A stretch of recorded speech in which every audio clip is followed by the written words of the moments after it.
Baiklah, kali ini kita akan bahas materi pelajaran tentang kesehatan ibu dan anak atau KIA. Dalam pengertiannya, KIA merupakan upaya di bidang kesehatan yang menyangkut pelayanan dan pemeliharaan ibu hamil, ibu bersalin, ibu nifas, ibu menyusui, ibu dengan komplikasi kebidanan, keluarga berencana, bayi baru lahir dengan komplikasi, balita, remaja, serta lansia. Adapun tujuan KIA adalah tercapainya kemampuan hidup sehat melalui peningkatan derajat kesehatan yang optimal bagi ibu dan keluarganya untuk menuju norma keluarga kecil bahagia sejahtera atau NKKBS, serta meningkatnya derajat kesehatan anak untuk menjamin proses tumbuh kembang optimal yang merupakan landasan bagi peningkatan kualitas manusia seutuhnya. Secara khusus, tujuan KIA ini antara lain adalah yang pertama, meningkatnya kemampuan ibu, baik pengetahuan, sikap, dan perilaku, dalam mengatasi kesehatan diri dan keluarganya dengan menggunakan teknologi tepat guna dalam upaya pembinaan kesehatan keluarga, paguyuban 10 keluarga atau dasawisma, posyandu, dan sebagainya. Yang kedua adalah meningkatnya upaya pembinaan kesehatan balita dan anak prasekolah secara mandiri di dalam lingkungan keluarga, paguyuban 10 keluarga atau dasawisma, posyandu, dan karang balita, serta di sekolah taman kanak-kanak atau TK. Tujuan khusus selanjutnya adalah meningkatnya jangkauan pelayanan kesehatan bayi, anak balita, ibu hamil, ibu bersalin, ibu nifas, dan ibu menyusui. Selanjutnya juga meningkatnya mutu pelayanan kesehatan ibu hamil, ibu bersalin, nifas, ibu menetei, bayi, dan anak balita. Selanjutnya adalah meningkatnya kemampuan dan peran serta masyarakat, keluarga, dan seluruh anggotanya untuk mengatasi masalah kesehatan ibu, balita, anak prasekolah, terutama melalui peningkatan peran ibu dan keluarganya. Ruang lingkup dalam pembahasan kesehatan ibu dan anak ini antara lain meliputi yang pertama, kesehatan maternal atau ibu. Kemudian yang kedua, kesehatan perinatal dan neonatal. Yang ketiga, kesehatan bayi dan anak. Dan yang keempat, kesehatan reproduksi. Kita mulai dengan kesehatan maternal atau kesehatan ibu. Setelah kita ketahui bersama, angka kematian ibu atau AKI itu adalah jumlah kematian ibu selama masa kehamilan, persalinan, dan nifas yang disebabkan oleh kehamilan, persalinan, dan nifas atau pengelolaannya, tetapi bukan karena sebab-sebab lain seperti kecelakaan, terjatuh, dan lain-lain di setiap 100.000 kelahiran hidup. Secara kronologis, program kesehatan ibu dari tahun ke tahun bisa kita sampaikan sebagai berikut. Pada tahun 1990, ini dikenal dengan program Safe Motherhood, yaitu sebuah program yang memastikan semua wanita mendapatkan perawatan yang dibutuhkan sehingga selamat dan sehat selama kehamilan dan persalinannya. Selanjutnya pada tahun 1996 dikenal dengan program Gerakan Sayang Ibu atau GSI, yaitu program ini melibatkan sektor lain di luar kesehatan. Salah satu program utama yang ditujukan untuk mengatasi masalah kematian ibu yaitu penempatan bidan di tingkat desa secara besar-besaran yang bertujuan untuk mendekatkan akses pelayanan kesehatan ibu dan bayi baru lahir ke masyarakat. Selanjutnya pada tahun 2000 dikenal dengan strategi Making Pregnancy Safer. Kemudian pada tahun 2010 dikenal dengan program Expanding Maternal and Neonatal Survival atau EMAS. Antara lain di sini tujuannya adalah menurunkan angka kematian ibu dan neonatal sebesar 25%. Kondisi di Sumatera Utara, Banten, Jawa Barat, Jawa Tengah, Jawa Timur, dan Sulawesi Selatan menunjukkan angka 52,6% kematian. Program EMAS ini bertujuan antara lain untuk meningkatkan kualitas pelayanan emergensi obstetri dan bayi baru lahir minimal di 150 rumah sakit Ponek dan 300 puskesmas atau Balkesmas Ponek. Kemudian juga memperkuat sistem rujukan yang efisien dan efektif antar puskesmas dan rumah sakit. Selanjutnya kita sampaikan di sini berbagai kegiatan dalam KIA ini. Yang pertama, pelayanan kesehatan ibu hamil. Ini diberikan kepada ibu hamil yang dilakukan oleh tenaga kesehatan di fasilitas pelayanan kesehatan. Kemudian proses ini dilakukan selama rentang usia kehamilan ibu yang dikelompokkan sesuai dengan usia kehamilan menjadi trimester pertama, trimester kedua, dan trimester ketiga. Adapun elemen pelayanannya meliputi yang pertama penimbangan berat badan dan pengukuran tinggi badan, kedua pengukuran tekanan darah, yang ketiga pengukuran lingkar lengan atas atau lila, kemudian yang keempat pengukuran tinggi puncak rahim atau fundus urteri, yang kelima penentuan status imunisasi tetanus dan pemberian imunisasi tetanus toksoid sesuai status imunisasi. Setelah yang keenam, pemberian tablet tambah darah minimal 90 tablet selama kehamilan. Berikutnya, yang ketujuh adalah penentuan presentasi janin dan denyut jantung janin atau DJJ. Selanjutnya, kedelapan, pelaksanaan temu wicara atau pemberian komunikasi interpersonal dan konseling termasuk keluarga berencana. Yang kesembilan adalah pelayanan tes laboratorium sederhana, minimal tes hemoglobin darah atau HB, pemeriksaan protein urin, dan pemeriksaan golongan darah bila belum pernah dilakukan sebelumnya. Dan terakhir, yang ke-10, tata laksana kasus. Hal-hal yang bisa dilakukan pada antenatal care atau pemeriksaan kehamilan antara lain sebagai berikut. Yang pertama itu 1 kali pada trimester pertama, yaitu usia kehamilan 0 sampai 12 minggu. Kemudian yang kedua 1 kali pada trimester kedua, yaitu usia kehamilan antara 12 sampai 24 minggu. Dan yang ketiga adalah 2 kali pada trimester ketiga atau usia kehamilan 24 minggu sampai persalinan.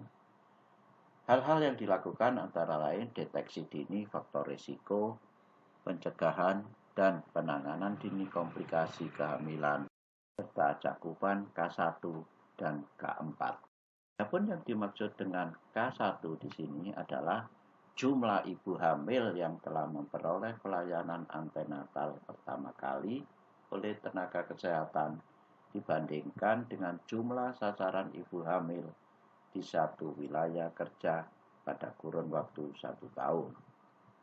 Sedangkan K4 itu adalah jumlah ibu hamil yang telah memperoleh pelayanan antenatal sesuai dengan standar paling sedikit 4 kali sesuai jadwal yang dianjurkan di tiap trimester dibandingkan jumlah sasaran ibu hamil di suatu wilayah kerja pada kurun waktu 1 tahun. Dengan dilakukannya kegiatan sampai K4 ini, hal ini memperlihatkan akses pelayanan kesehatan terhadap ibu hamil dan tingkat kepatuhan ibu hamil dalam pemeriksaan kehamilannya ke tenaga kesehatan. Zat besi 90 tablet atau Fe3 bagi ibu hamil. Kita ketahui bahwa zat besi merupakan mineral yang dibutuhkan tubuh untuk membentuk sel darah merah atau hemoglobin. Selain digunakan untuk pembentukan sel darah merah, zat besi juga berperan sebagai salah satu komponen dalam membentuk mioglobin atau protein yang membawa oksigen ke otot. Kemudian kolagen atau protein yang terdapat pada tulang rawan, dan jaringan penyambung, serta enzim. Besi juga memiliki peran vital terhadap pertumbuhan janin. Selama hamil, asupan zat besi harus ditambah, mengingat selama kehamilan, volume darah pada tubuh ibu meningkat. Sehingga untuk dapat tetap memenuhi kebutuhan ibu dan mensuplai makanan serta oksigen pada janin melalui plasenta, dibutuhkan asupan zat besi yang lebih banyak. Asupan zat besi yang diberikan oleh ibu hamil kepada janinnya melalui plasenta akan digunakan janin untuk kebutuhan tumbuh kembangnya, termasuk untuk perkembangan otaknya, sekaligus menyimpannya dalam hati sebagai cadangan hingga bayi berusia 6 bulan. Zat besi juga membantu dalam mempercepat proses penyembuhan luka, khususnya luka yang timbul dalam proses persalinan. Kekurangan zat besi sejak sebelum kehamilan bila tidak diatasi dapat mengakibatkan ibu hamil menderita anemia. Anemia merupakan salah satu risiko kematian ibu. Kejadian bayi dengan berat lahir rendah atau BBLR. Juga infeksi terhadap janin dan ibu keguguran dan kelahiran prematur. Pelayanan imunisasi tetanus toxoid wanita usia subur dan ibu hamil. Kita ketahui bahwa penyebab kematian ibu dan kematian bayi yaitu infeksi tetanus yang disebabkan oleh bakteri Clostridium tetani. Hal ini disebabkan dari proses persalinan yang tidak aman atau steril, atau berasal dari luka yang diperoleh ibu hamil sebelum melahirkan. Selanjutnya, jika Clostridium tetani masuk melalui luka terbuka dan menghasilkan racun yang menyerang sistem saraf pusat. Selanjutnya tentang imunisasi tetanus toxoid. Imunisasi ini ditujukan bagi wanita usia subur atau WUS antara 15 sampai 49 tahun usianya. Kemudian WUS atau ibu hamil. 5 dosis dengan interval. TT2 memiliki internal minimal 4 minggu setelah TT1 dengan masa perlindungan 3 tahun. Sedangkan TT3 memiliki interval minimal 6 bulan setelah TT2 dengan masa perlindungan 5 tahun.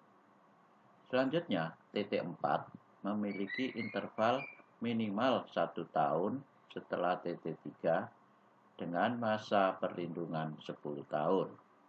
Kemudian TT5 memiliki interval minimal 1 tahun setelah TT4 dengan masa perlindungan selama 25 tahun. Sekarang tentang pelayanan kesehatan ibu bersalin. Pelayanan kesehatan ibu bersalin ini antara lain bertujuan untuk mendorong agar setiap persalinan ditolong oleh tenaga kesehatan terlatih, yaitu dokter spesialis kebidanan dan kandungan atau SPOG, atau dokter umum bidan, serta diupayakan dilakukan di fasilitas pelayanan kesehatan. Adapun pertolongan persalinan adalah proses pelayanan persalinan yang dimulai pada kala pertama sampai dengan kala keempat persalinan. Dan keberhasilan program ini diukur melalui indikator persentase persalinan ditolong tenaga kesehatan terlatih atau cakupan PN dan persentase persalinan di fasilitas pelayanan kesehatan atau cakupan PF. Pelayanan kesehatan ibu nifas.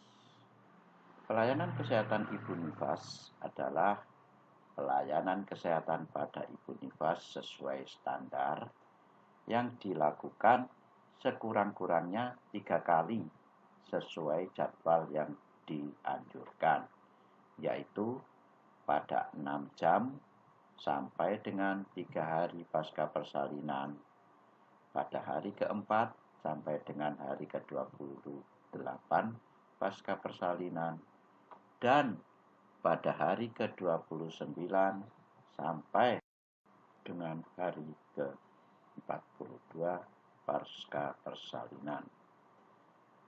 Dengan demikian, masa nifas dimulai dari 6 jam sampai dengan 42 hari pasca persalinan. Adapun jenis-jenis pelayanan kesehatan ibu nifas yang diberikan terdiri dari yang pertama, pemeriksaan tanda vital atau tekanan darah, nadi, nafas, dan suhu. Yang kedua, pemeriksaan tinggi puncak rahim atau fundus uteri. Yang ketiga, pemeriksaan logia dan cairan pervaginam lain. Yang keempat, pemeriksaan payudara dan pemberian anjuran ASI eksklusif.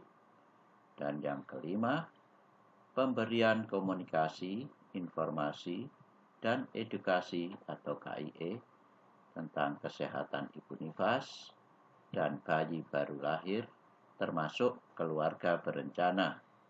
Serta yang keenam, pelayanan keluarga berencana pasca persalinan. Pelayanan atau penanganan komplikasi kebidanan adalah pelayanan kepada ibu hamil, bersalin, atau nifas untuk memberikan perlindungan dan penanganan definitif sesuai standar oleh tenaga kesehatan kompeten pada tingkat pelayanan dasar dan rujukan. Terdapat 5 penyebab kematian ibu terbesar, yaitu yang pertama pendarahan, kedua hipertensi dalam kehamilan atau HDK, ketiga infeksi, yang keempat partus lama atau macet, dan yang kelima abortus. Kematian ibu di Indonesia itu masih didominasi 3 penyebab utama kematian, yaitu perdarahan, hipertensi dalam kehamilan atau HDK, dan infeksi. Dan ini lebih dari 25% adalah HDK. Pelayanan atau penanganan komplikasi kebidanan. Komplikasi kebidanan adalah kesakitan pada ibu hamil, ibu bersalin, ibu nifas, dan atau janin dalam kandungan, baik langsung maupun tidak langsung, termasuk penyakit menular dan tidak menular yang dapat mengancam jiwa ibu dan atau janin. Sejatinya, komplikasi dapat dicegah dan ditangani bila yang pertama, ibu segera mencari pertolongan ke tenaga kesehatan. Yang kedua, tenaga kesehatan melakukan prosedur penanganan yang sesuai, antara lain penggunaan patograf untuk memantau perkembangan persalinan dan pelaksanaan manajemen aktif skala 3 atau MAK 3 untuk mencegah perdarahan pasca salin. Yang ketiga, tenaga kesehatan mampu melakukan identifikasi dini komplikasi. Yang keempat, apabila komplikasi terjadi, tenaga kesehatan siap memberikan pertolongan pertama dan melakukan tindakan stabilisasi pasien sebelum melakukan rujukan. Yang kelima, proses rujukan efektif. Dan yang keenam, pelayanan di rumah sakit yang cepat dan tepat guna. Intervensi yang dapat dilakukan untuk menurunkan angka kematian dan kesakitan ibu dan neonatal, yaitu melalui pertama, peningkatan pelayanan antenatal yang mampu mendeteksi dan menangani kasus risiko tinggi secara memadai. Yang kedua, pertolongan persalinan yang bersih dan aman oleh tenaga kesehatan terampil, pelayanan pasca persalinan dan kelahiran, serta yang ketiga, pelayanan emergensi obstetrik dan neonatal dasar atau PONET dan komprehensif atau PONEN yang dapat dijangkau secara tepat waktu oleh masyarakat yang membutuhkan. Pelayanan kontrasepsi sesuai dengan peraturan pemerintah Republik Indonesia nomor 87 tahun 2014 tentang perkembangan kependudukan dan pembangunan keluarga, keluarga berencana, dan sistem informasi keluarga menyebutkan bahwa program keluarga berencana atau KB adalah upaya mengatur kelahiran anak, jarak, dan usia ideal melahirkan, mengatur kehamilan melalui promosi, perlindungan, dan bantuan sesuai dengan hak dan reproduksi untuk mewujudkan keluarga yang berkualitas. B juga merupakan salah satu strategi untuk mengurangi kematian ibu, khususnya ibu dengan kondisi 4T, yaitu terlalu muda melahirkan di bawah usia 20 tahun, kemudian terlalu sering melahirkan, kemudian terlalu dekat jarak melahirkan, dan terlalu tua melahirkan di atas usia 35 tahun. KB juga merupakan salah satu cara yang paling efektif untuk meningkatkan ketahanan keluarga, kesehatan, dan keselamatan ibu, anak, serta perempuan. Di samping itu, sasaran pelaksanaan program KB yaitu pasangan usia subur. Pasangan usia subur adalah pasangan suami istri yang terikat dalam perkawinan yang sah. Istrinya berumur antara 15 sampai dengan 49 tahun. Demikianlah yang bisa saya sampaikan pada kesempatan ini. Terima kasih atas perhatiannya dan sampai jumpa di lain waktu.